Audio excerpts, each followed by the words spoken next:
Good evening, everyone. This week I focused my research on possible political affiliations of the muckrakers. Most muckrakers were middle class and educated. Their zeal for social justice often left many to align them with the Socialist Party.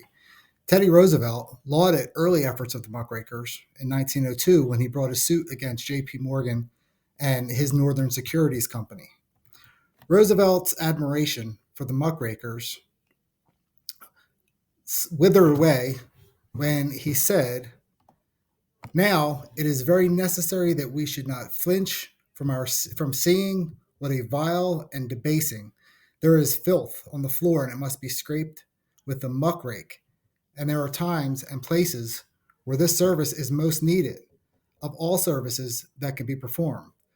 But the man who never does anything else, who never thinks or speaks or writes, save of his feats with the muckrake, speedily becomes not a help, but one of the most potent forces of evil."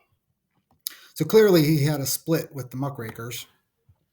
Sheila Reeves examines muckrakers' political interests in How Radical Were the Muckrakers? Socialist Press Views, 1902 through 1906. Reeves reveals that popular muckrakers Charles Edward Russell and Upton Sinclair were at one time members of the Socialist Party. She also suggests that socialists were among the first to support the exposés of McClure's magazine in 1902. Many socialist journals encouraged followers to read muckraking magazines and sometimes reprinted parts of articles. However, most socialist publications lamented the fact that muckrakers avoided political solutions to problems that they revealed. They simply presented facts, expressed outrage, and stopped short of political ideology.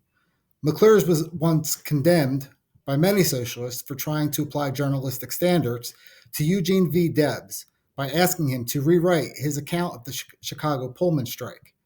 They urged him to stick to facts and avoid rhetoric. Stanley Schultz takes a different approach in his examination of the muckrakers' political interests. Schultz questions the moniker the voice of progressivism that many historians have placed on the muckrakers. He argues that their ideas of the meaning of democracy embodied the fears, aspirations of their contemporaries and reflected and magnified the strengths and weaknesses of American democracy.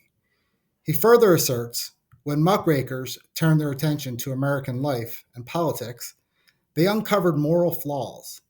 They argued that political parties were corrupted by special interest groups rather than the majority. Schultz argues that muckrakers rarely engaged in political activity, but instead attempted to persuade the public to return to a moral democracy. They demanded a return to representative government and greater public obedience to law.